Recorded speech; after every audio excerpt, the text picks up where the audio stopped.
Hey, this is Ross with Rawsaholic Smokers. The next project I'm going to build is a miniature smoker. I've seen a lot of miniature smokers showing up on a lot of the Facebook groups that I follow. So I thought, hey, why not? It'll be a fun, neat project. It's a good opportunity to scale down a project and really show how a smoker is built. And it's something I can do fairly quickly. I can move the smoker. I'll be able to move this one around a little bit easier. To show all the different parts and how it works, and explain a lot of the volume and capacities associated with building a smoker. This smoker will be 18 inches long. It will have a 6-inch firebox, and it's made out of 6-inch pipe. This is fire sprinkler pipe that I scavenged from a scrapyard. We'll try to build everything. I'm going to try to build this smoker completely out of recycled parts. So let's get started. Alright, so I'm going to use what's called a wraparound. So I've measured my 6 inches. It's right here. So now I'm going to take this, and supposedly you're able to take this, and if you match it up right, it'll show you where to cut a good square line. So haven't perfected this yet, but pretty much you line it up square on the ends and then move it where you want it. Lift it up, and that should be pretty close to a square straight line all the way around. So now I'm gonna mark it.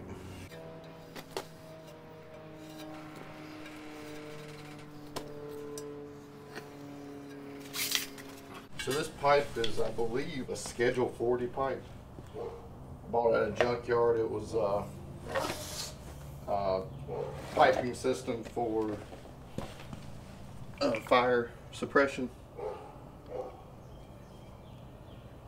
So this is the scraps left over after they finished installing the fire suppression in a hotel or something that was in the area. They make great smokestacks. Alright, so let's use the angle grinder. And I'm going to cut this out, and that'll be my firebox. So I decided to cut this firebox an inch bigger than what it needed to be, so I ended up remarking and cutting it 7 inches. That way I can build a bigger fire in it if I need to. It's always easier to downsize your fire than it is to have to go in and rebuild your firebox because you're not getting enough heat going to your smoke chamber.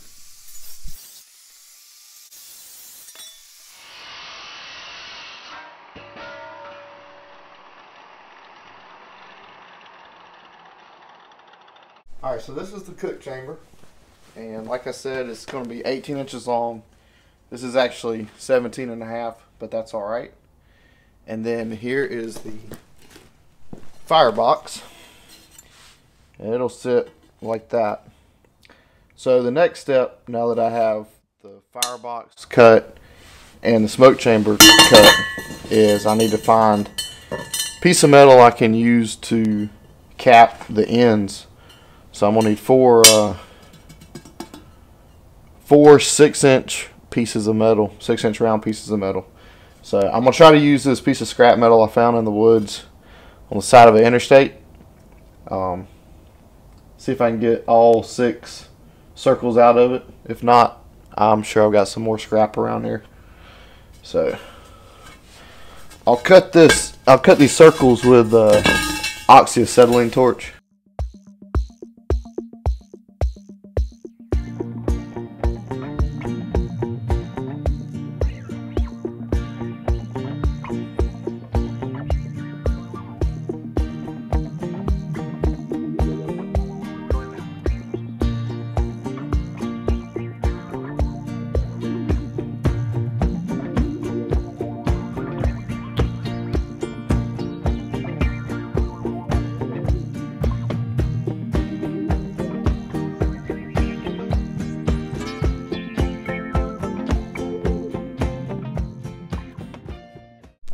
let this cool down, I'm going to set the smoker, the cook chamber back up, and we'll start making marks for where the door is going to be cut.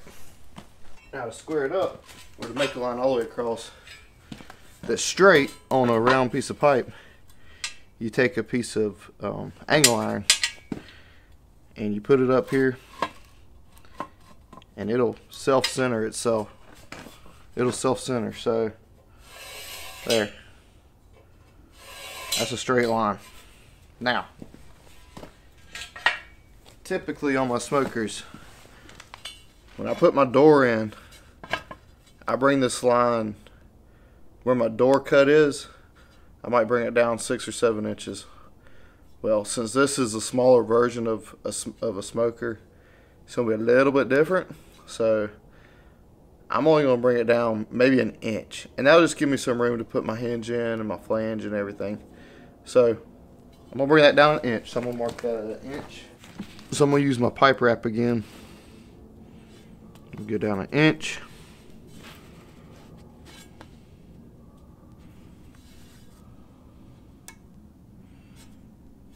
Alright, and then I can do my angle iron trick again.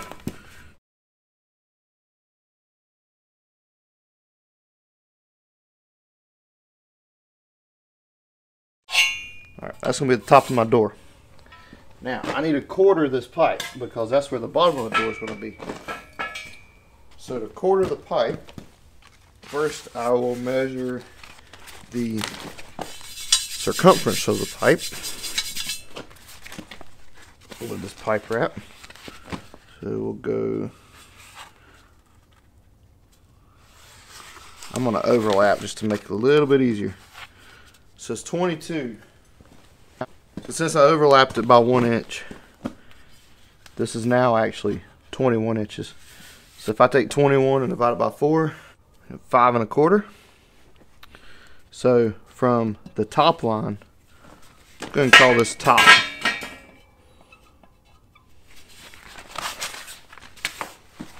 I'm going to go down 5 1/4. There's 5 1/4.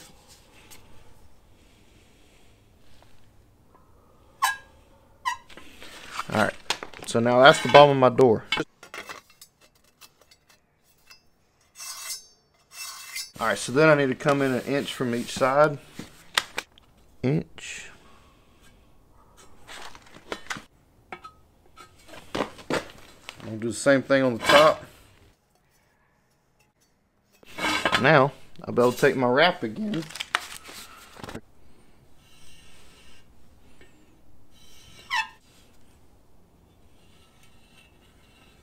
Alright, now I'm going to see if it's square. So if I measure from this corner to this corner, I get 16 1/4. I measure from this corner to this corner, I get 16 1/4. So that door is square. So now, what I'm going to do first is I'll weld the ends on, and then I'll take my cutoff wheel and I'll cut out this door. Typically, I would weld the hinges on first before I cut my door. This time, since the door was so much smaller, I decided that I could cut it out and weld my strapping around the edges and then place it back on the cook chamber and attach my hinges. So as I was welding the caps on these pieces of pipe, I realized that there was no way for the air to escape, and whenever air heats it expands, and so I really didn't want this pipe to blow up on me or blow one of the ends off. So I ended up taking a drill and drilling a hole in the end of both the cook chamber and the firebox, hoping that that would alleviate some of the pressure from the gases expanding inside of these pipes.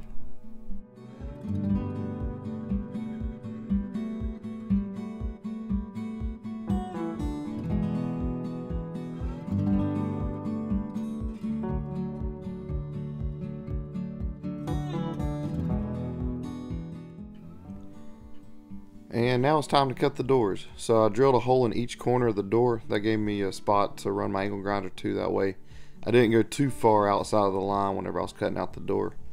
When you're cutting doors, they have a tendency to warp, especially on bigger pieces of pipe. But actually this door warped a little bit, but I think it was after I added my strapping to it.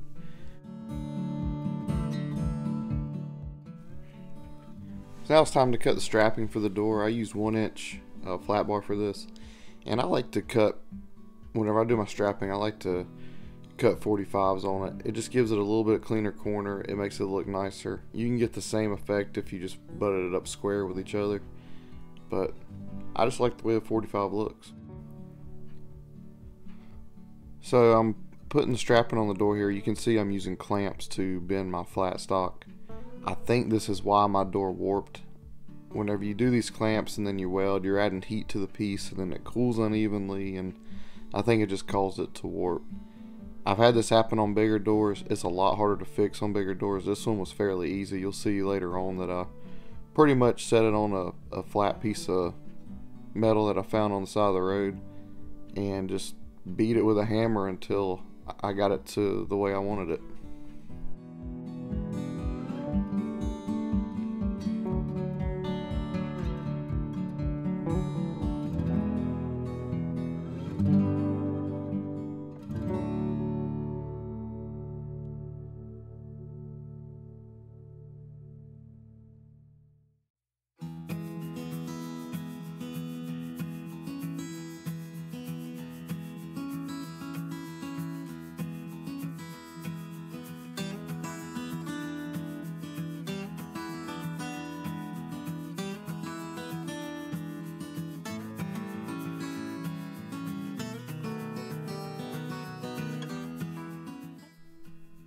So I got the strapping welded on around the door, and as you can see, it warped on me. So I'll take this and I initially tried to heat it up and beat it, but I found out it's just easier just to keep it cold and beat it with a hammer. This is thin enough metal where you're able to do that, but I pretty much just bend this flange around and make it sealed tighter around the cook chamber. So I took the door and I set it on this big block of metal here, and I'm just hitting it with a hammer until that flange bends over. This block of metal, it probably weighs 75 to 100 pounds. Like I said, I found it on the side of the road. I believe it's an ingot that was headed to a steel mill to get formed into rebar or flat stock or anything else really.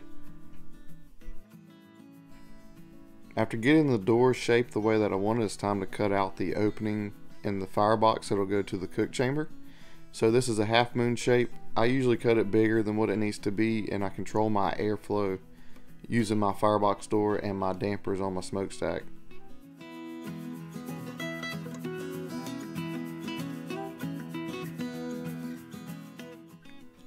I tend to jump around in my process a little bit. I think of something that might need to be done next, and so I'll jump to that. So my next step was to make the hinges for the door.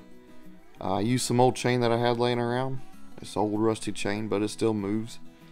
And it actually worked really good. I was pretty impressed with how well it worked. It's got a little bit of play in it, and that's what I was worried about, but it's not enough for this door. This is a smaller door, so it doesn't weigh as much, and so there's not as much. You don't notice the play as much when you open and close this door.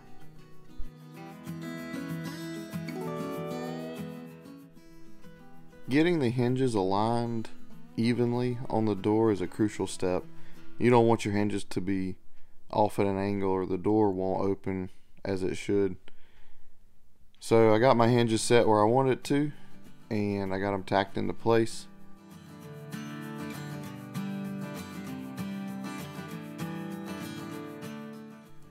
Once I got the hinges on, it was time to clean up the cook chamber a little bit.